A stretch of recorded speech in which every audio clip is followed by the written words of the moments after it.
Alright, hi everyone, hi! Hi! Welcome to the Night Safari and to the Creatures of the Night presentation. My name is Don. Are you guys feeling good tonight? Yeah! Come on, we can do better than that. Are you guys feeling good tonight? Yeah! Great. Before we begin, I have a few announcements I would like to share with all of you. First and foremost, as you can look to your left and to your right, you will see three staircases. Staircase number 1, staircase number 2, and staircase number 3. Once the show has begun, please do not move up and down these steps as you have animals coming from all over the amphitheater. Therefore, we seek your cooperation to make sure that you remain seated down at all times to the end of the show. Can we do that? Yes! Great. Moving on to my second announcement. As you know, here in Night Safari, any of our animals are nocturnal, which means that any sudden flashes from your phones or your devices may scare them, startle them, or distract them during the show. Therefore, once again, I seek your cooperation to make sure that your flash function is switched off. Can we do that? Great. In order to make sure I get this message across to everyone across the amphitheater, I'll be doing so by translating into a few of our local languages, starting off with our own mother tongue with our Mandarin speaking guests. 大家晚上好，好，请不要用手光灯，好不好？好，谢谢你。Next up, with our Malay speaking guest. Selamat malam, selamat malam. Tolong jangan menggunakan flash kamera anda. Boleh? Boleh, terima kasih. Last but not least, our Tamil speaking friends. Tamil speaking friends, Malay வணக்கம். தயவு செய்து புகை பதம் இருக்கும் பொழுது flash பையன் பதத்தால் மிக்க நன்றி. Did I get it right? Alright, thank you. So that's all I know. Do you believe me that even after I say all of this, you will still see flashes? Trust me, it happens.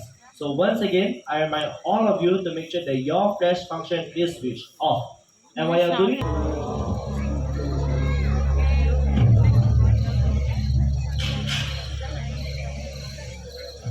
as the night falls, two worlds, one of sunlight, the other moonlight, blend into one. Animals like the common raccoon comes out in search for its food before heading home for the night.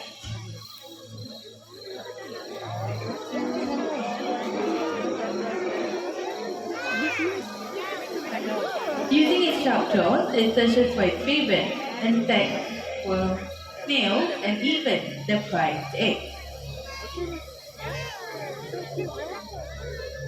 When satisfied, he returns back to his big raccoon family and curl up in a safe burrow for the night.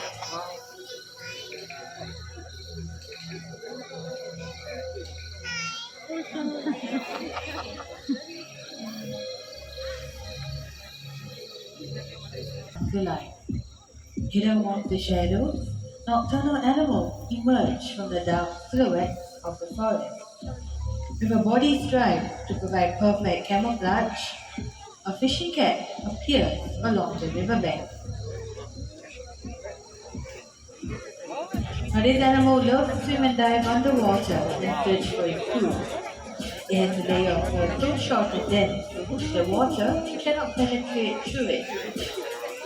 It's also this layer to help keep them warm and dry, even in chilly water.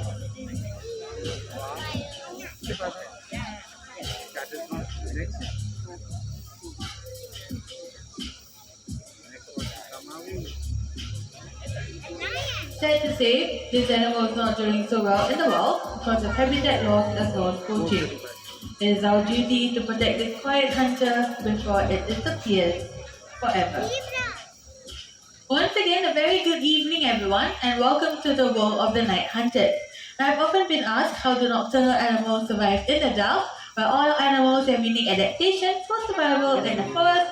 For example, the pinto, a jet black in color and almost invisible at night. Now, this animal can be found in the rainforests of Southeast Asia. Now, it has a strong sense of smell and is otherwise known as the Asian bear cat because of their bear-like walk and also their stubby legs.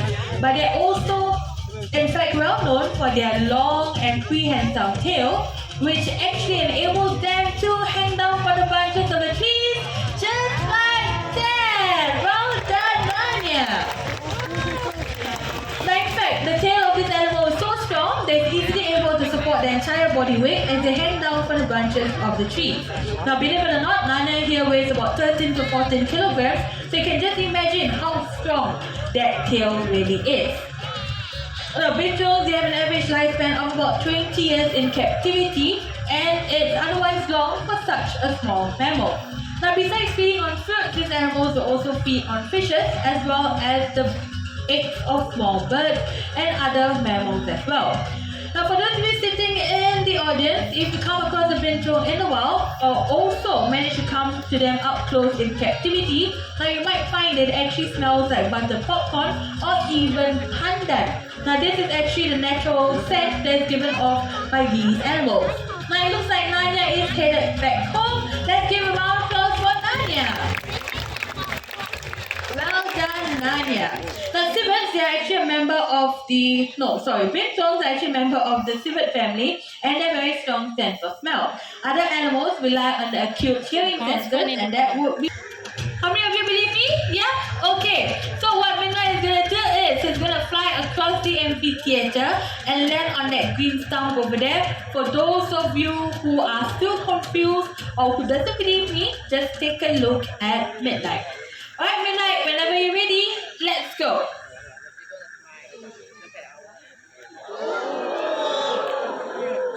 Okay, now in order for the owl to fly, I'm going to need all of you to actually remain seated, alright? Thank you very much. Now you might have noticed that when the owl flew across the amphitheater, it was actually very silent. Now that's because owls have softer wingtips at the edges of their wings, which allows them to actually catch their prey before being detected at all. Now, as you all know, the main source of prey for owls will be rodents, audience, your other animal friends. Yes, Midnight, stop complaining and please go home. Yes. I've got nothing else to say. I've run out of things to say already. So this is going to be very awkward for me if you don't fly back. You see, people are laughing. I don't know whether at me or at midnight or even at dawn. Dawn, new haircut, is it Dawn? Must be, that's why Midnight cannot recognize you. 20 minutes show Midnight. Yes.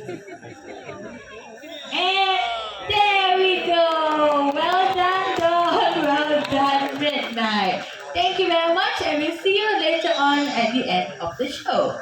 Now we're not done with the owl segment just yet. Now in fact, we will meet a very beautiful and gorgeous looking owl by the name of Oscar together with Mr. Darren. Now Oscar is a Eurasian eagle owl. And Eurasian eagle owls are one of the largest owls that we have in the world. Now they can be found in Europe as well as in Asia, but they're not here to show you on how magnificent they are. Now instead, Oscar is here to show you another interesting behavior that owls do in the wild. Now I'm going to ask you a question. If you know the answer, please shout out as loud as you can. How many degrees do you think an owl's head can turn up to? 270. Any more answers? 360. Over on the left hand side. It's very quiet tonight. Wow, you are still very quiet. Okay, I heard some of you say 360 degrees. Now for those of you who said 270, please give yourselves a round of applause because that was the correct answer. Now for those of you, however, who said 360 degrees, now can I remind you that that is a circle. And this will be a horror show by now because the owl's head will be completely detached from its body. Now, the reason why these owls can turn their head 270 degrees is whenever ready, let's go.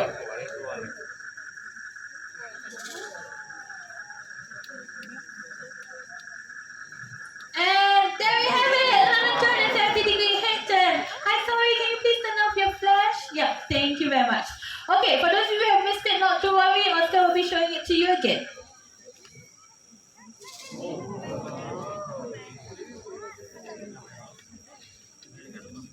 And here we have it, another full turn and turn. Now, Fennec fox, the smallest species of canines we have in the world. Fennec foxes can be found in Africa, and they have very large ears which allows them to dispel heat and also to hear for their predators. Now, foxes are known to jump up twice their height vertically as well as horizontally, and you'll be able to see that in just a few short seconds.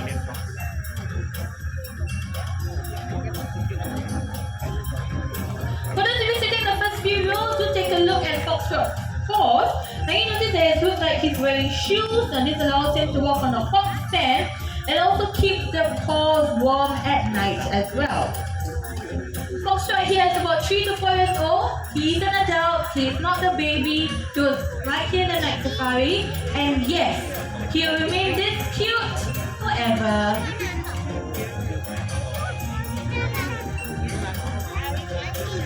Just keep your pictures, last few pictures of Foxtrot and the type of place at home. Thank you, Daphne. Thank you, Foxtrot. We take a look at the top of the border. Everyone, there will be Shaka, and Shaka is our spotted hyena, the largest species of hyenas we have in the world. Hyenas have powerful jaws that allow them to crush the bones of their prey, including those of an elephant. And they also have a very powerful digestive system, allowing them to digest the skin, the teeth, the bones, and even the hooves of their prey.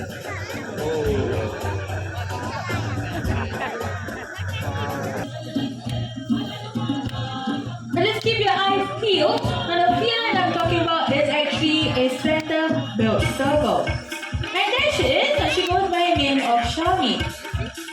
The servals actually resemble a miniature cheetah, except for their relatively shorter tail. They also have slender forepaws that allows them to dig into the burrows for their food. The servals generally have long hind legs that they're longer than their front, enabling them to jump up twice their height to catch a low-flying bird that is slow to take off the ground. If you take a look at the trainer, now you notice that she's holding onto a lure with a feather attached to it. Now, servals are known to leave pounds on their prey, and for those of you with domestic cats at home, you might be very familiar with the game that we are playing with Shami to show you how she leaps and pounds on her prey in the wild. And looks like she's gonna get it very soon. And there we go. Well done, Shami. Well done, Daphne. Now, if you manage to take a look at the back of the serval ears, now you might notice that they actually have black and white markings. Now, those are known as ocelot markings, and they actually serve as a natural deterrent against predators in the dark. Now, if you take a look at the spots on the serval as well, now it differs from serval to serval, just like, okay, never mind. Now, everyone, this is Sophie, the raccoon that you saw earlier on show. Now, in fact, raccoons have dexterous paws that allow them to open up containers just like that. Now, having dexterous paws means they can open up shellfishes to get to the delicious flesh inside, because obviously you can't get containers in the wild. But unfortunately, these raccoons are actually considered as pests in other countries. Sophie, didn't say bye? No? Okay, never mind. Cycling, the plastic bottle, there will be Bailey. Now Bubbles is just here to show her sister some moral support. Bailey, it's here. No, here. If you want to let it go, okay. Come. There you go. Well done. Now Bubbles, you watch Bailey, okay? So after that, it's your turn to recycle the paper carton. And there we go. Okay. Come on. Now you can do the paper carton. Paper carton.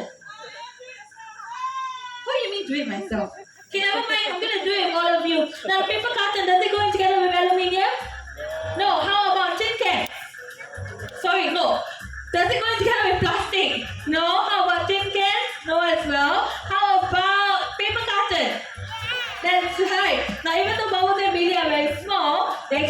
teach us a very important message, and that is not to forget their cousins in the world.